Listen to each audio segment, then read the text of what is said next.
नमस्कार। आइए सबसे पहले बात करता हूँ आपकी कनिष्ठा उंगली के बारे में। कनिष्ठा उंगली सूर्य के पहले पर्व तक पहुँच गई। व्यक्ति बुद्धिमान है, व्यक्ति ज्ञानवान है, सही निर्णय लेता है। थोड़ी उंगली सूर्य की उंगली से खुली हुई है, रिस्क लेने की ताकत है और अपने आप में अच्छी बुद्धि के साथ साथ अच्छी याददाश्त भी है। तो कुल मिलाकर कनिष्ठा उंगली तो आपके पास सही है, बुद्धि का स्तर तो बहुत सुंदर है। सूर्य की उंगली की बात करता हूँ। सूर्य की उंगली जानी जाती है यश के लिए, सम्मान के लिए और साथ ही साथ जानी जाती है दूर प्रांतों से जुड़ने के लिए। जब इस पर सभी के सभी संकेत अच्छे हों तो आप दूर स्थान से जुड़कर लाभ कमा सकते हैं। आप अपने जीवन के अंदर किसी प्रकार का यहाँ कोई दाग धब्बा नहीं, किसी प्रकार के बदनामी का योग नहीं और साथ ही साथ अगर मैं कहूँ तो यहाँ पर किसी भी प्रकार से कोई एक्सीडेंट का योग भी यहाँ पर नज़र नहीं आता। तो ये अपने आप में सम्मान की ठीक उंगली है। चलिए मैं बात करता हूँ इसके बाद में आपकी सीधा शनि उंगली के बारे में। शनि की उंगली पर ये काला स्पॉट है और ये धन का पर्व होता है।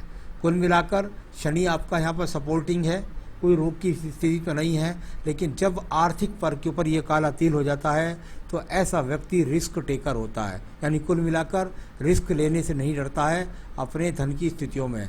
तो ये इस तरह की प्रवृत्ति को दर्शाने वाला यहाँ पर काला तिल भी है। अब बात करते हैं इसके बाद में आपकी बृहस्पति की उंगली की। बृहस्पति की उंगली और चढ़ने को तैयार है यहाँ पर शनि की उंगली के ऊपर और बहुत ज़्यादा टर्न भी ले लिया। जब इतना ज़्यादा टर्न ले तो ये बात जो मैंने काले वाले तिल से बताई थी वही बात यहाँ है। ये बुद्धि के स्तर का सबसे अच्छा टावर होता है और ये शनि पर चढ़ने लगे तो व्यक्ति अपने आप को धन कमाने के लिए रिस्क लेने के पीछे नहीं हटता। तो ये दूसरा सिंबल आपकी यहाँ पर उंगली में मिला। संतान का सुख सहयोग भी है, पत्नी का सुख सहयोग भी है। आइए बुध पर्वत पर बात कर लेता हूँ। बुध का पर्वत संपर्व के रूप में और यहाँ पर बहुत सारी रेखाएं खड़ी हुई हैं, यानी कुल मिलाकर के आपके जीवन के अंदर उतार चढ़ाव को दिखलाने वाली ये धन रेखाएं। आपके जीवन के अंदर आप कभी भी कितनी बार नुकसान भी उठा चुके होंगे और कितने ही बार नुकसान के बाद लाभ भी उठाएंगे। इस तरह के ये वर्तमान की स्थिति में है, यानी वर्तमान में मैं समझता हूँ किसी भी रिस्क को लेने से पहले आपको काफ़ी कुछ सोचना चाहिए। अब बात करते हैं सूर्य के पर्व पर। सूर्य पर्व पर जब ज्वालामुखी रूपी रेखा उठ जाएं बहुत सारी, यानी कुल मिलाकर इतनी सारी रेखाएं हो जाएं तो ये बताती हैं कि आप जितना अपने जीवन में ज़्यादा ट्रैवलिंग करेंगे, जितना दूर स्थानों से जुड़ेंगे उतना आपको ज़्यादा लाभ मिलेगा। आप नहीं भी जुड़ेंगे तो भी आपको बहुत यात्राएँ करनी पड़ेंगी। अब बात करते हैं इसके बाद में सीधा आपके यहाँ पर धन के पर्व के बारे में। यहाँ एक रेखा जब आड़ी चली जाए, आप चाहे तो राज्य सरकार से टेंडर्स के जो मिलते हैं उनके द्वारा भी लाभ उठा सकते हैं और ये बहुत सारी रेखाएं यहाँ पर ज्वाला रूप में यहाँ पर भी उठ रही हैं। यानी कि मैं कह सकता हूँ कि जहाँ रिस्क पावर लेने की आप में ताकत है तो वहीं धन के स्रोत बनाने की सामर्थ्य भी आपके पास काफ़ी है। भाग्य रेखा काफ़ी सपोर्टिंग नेचर की यहाँ पर मौजूद है। अब बात करता हूँ बृहस्पति के पर्व के बारे में। बृहस्पति का पर्व किसी भी प्रकार के किसी अशुभ चिन्ह के साथ में यहाँ पर नहीं है। अगर इसको थोड़ा सा आप देखेंगे तो ये ब्रैकेट टूट करके यहाँ पर चतुर्भुज जैसा बन जाता है, लेकिन इससे ज़्यादा रेखाओं का जो अगर वो देखते हैं तो बृहस्पति पर्व से ज़्यादा रेखाएं जो देख रही हैं वो शनि पर्व की तरफ भी देख रही हैं और साथ ही साथ जो ऊपर खड़ी रेखा है ये बृहस्पति पर्व को दिख रही हैं। यानी कुल मिलाकर के यहाँ मिला जुला ये पर्व आपके पास है जो आपके जीवन में अच्छी खासी गाड़ियाँ भी देगा, अदल बदल गाड़ियों की भी करवाएगा, संसाधनों में भी अदल बदल कराएगा, आपको भक्ति भाव में दान पुण्य की स्थिति भी दिलाएगा। तो ये सभी प्रकार का कुल मिलाकर आप कर्म करते हैं इस प्रकार को दर्शाने वाला बृहस्पति का पर्व भी है। अब बात करते हैं इसके बाद में आपकी हृदय रेखा के बारे में।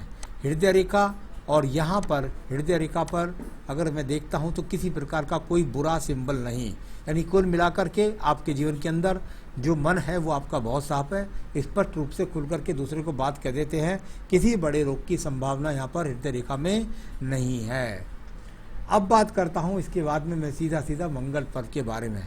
मंगल पर्व और कोई भी रेखाएं कुछ काट नहीं रही, यानी कुल मिलाकर कर्म रूपी रेखाओं के रूप में जाने वाला ये मंगल का पर्व होता है। यानी मंगल पर्व काफ़ी अच्छा आपको सपोर्ट कर रहा है। उससे निकलने वाली रेखा शनि पर्व की तरफ भी दिख रही हैं। कैसा कह सकते हैं कि आप मंगल से संबंधित कार्यों को करेंगे तो बहुत अच्छा आपको लाभ मिलेगा और कर्म करने वाले व्यक्ति हैं आप, खाली बैठकर सपने नहीं देखते। अब बात करता हूँ इसके बाद में सीधा आपकी बुद्धि रेखा के बारे में। बुद्धि रेखा और थोड़ा सा सीधी चलकर कुछ हल्की सी ऊपर को उठ गई।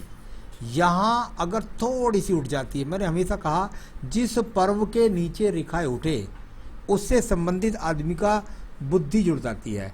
यहाँ पर अगर मैं देखूं तो जब इस प्रकार की रेखा थोड़ी उठ जाती है हल्की सी, और वो शनि पर्व के नीचे, शनि का पर्व किसका पर्व? धन का पर्व, और यहाँ बुद्धि रेखा के अंदर और धन और धन और धन कमाने की प्रवृत्ति आपकी बुद्धि रेखा बरताती है। यानी ठीक ठाक काम चल रहा हो फिर भी और चाहिए, और वो उसके अलावा अलग रिस्क लेकर के आपको फिर रिस्क की स्थिति निकल के आई, फिर रिस्क लेकर के आगे बढ़ने की प्रवृत्ति आपकी है। तो कुल मिलाकर बुद्धि का स्तर अच्छा है और रिस्क लेने की ताकत है। ये बार बार कई बार निकल करके बात आई है।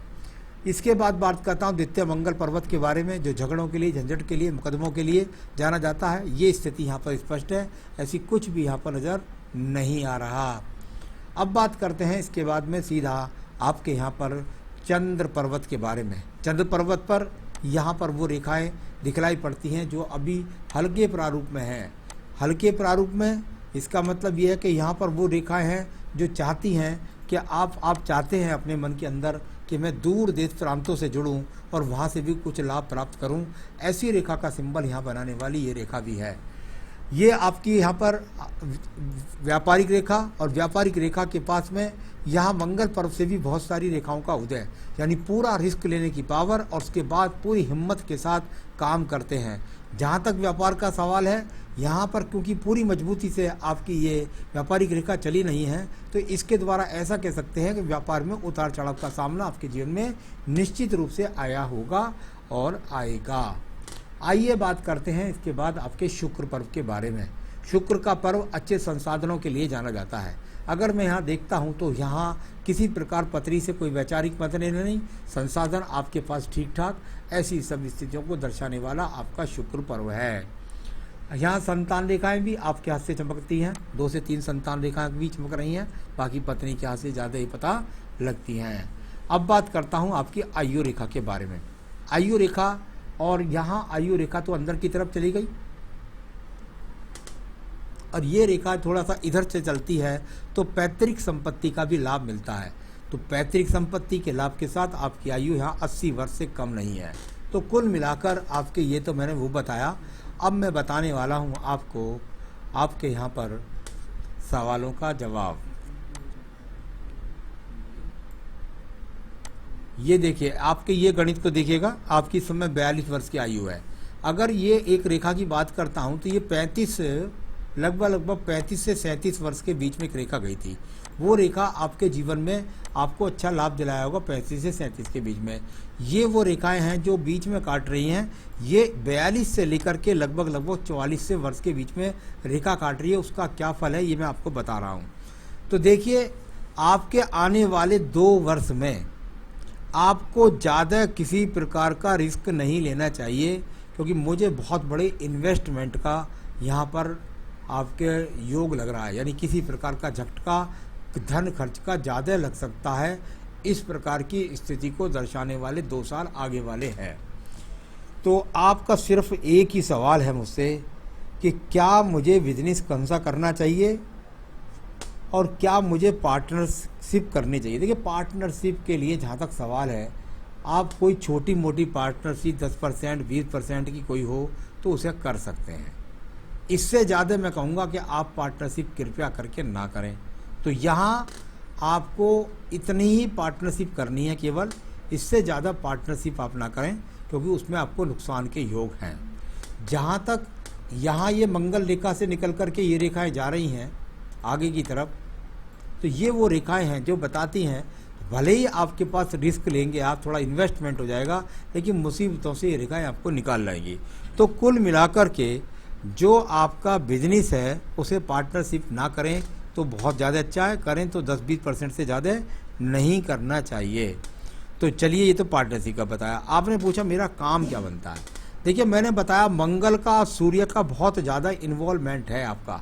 यानी कुल मिलाकर आप अग्नि और लोहे का थोड़ा सा कोई कॉम्बिनेशन से जो काम होते हैं, वो कोई चीज़ बनाएं, तैयार करें, उसके द्वारा जैसे मान लिया अग्नि के काम कर सकते हैं, इलेक्ट्रिक के काम कर सकते हैं, वायर के काम कर सकते हैं, ईंट भट्टे के काम कर सकते हैं, बॉयलर भट्टियों के काम कर सकते हैं, भट्टे का काम कर सकते हैं, कोई इनको गला करके कोई मेटल बनता हो तो उस मेटल का काम कर सकते हैं।